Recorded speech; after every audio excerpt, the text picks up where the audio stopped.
పెళ్ళైన కొన్ని నిమిషాలకే శోభిత టాలెంట్‌ని, రియల్ ఫేస్‌ని చూసి అందరూ ఒక్కసారిగా స్టన్ అయిపోతూ వచ్చేసారు. ఇక అసలు విషయానికి వస్తే పెళ్లి వేడుక ఎంతో బాగా జరుగుతూ కనిపించేసింది. నాగ చైతన్య తాళి కట్టే సమయంలో శోభిత అయితే చాలా బాధపడుతూ కన్నీళ్లు కూడా పెట్టుకుంది ఆనంద బాష్పాలు. ఇక నాగ చైతన్య, శోభిత పెళ్ళంతా కంప్లీట్ అయిపోయిన తర్వాత ఫ్యామిలీ సభ్యుల మధ్యన ఎంతో గ్రాండ్‌గా అయితే ఫోటోస్ దిగుతూ కనిపించేశారు.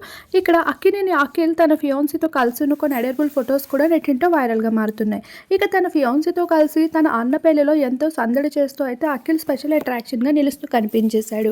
మరొక వైపు అక్కినేని నాగార్జున సైతం అసలు కొడుకు పెళ్లి కన్నువిందులుగా చూసి ఎంతో ఆనందపడుతూ ఉంటే, ఇక్కడ శోభిత మాత్రం నాగ చైతన్యాన్ని అప్పుడే కంట్రోల్ పెట్టేస్తూ వచ్చేసింది. చైతన్య చేయాల్సిన పనులు కూడా శోభితనే చేసేస్తూ తనకి ఎంతో సహాయాన్ని అందిస్తూ కనిపించేసింది చిన్న చిన్న విషయాల్లో కూడా. ఇక తన మోడలింగ్ రంగంలోని అలానే ఒక తెలివైన అమ్మాయి కూడా కావడంతో నెట్టింట అయితే శోభిత విషయంపై అందరూ స్పెషల్ ఫోకస్ చేస్తూ వచ్చేసారు. ఆఖరికి కుటుంబ సభ్యులు కూడా శోభిత చేసే ప్రతి చేష్టల్ని కూడా అబ్జర్వ్ చేస్తూ వచ్చేస్తున్నారు.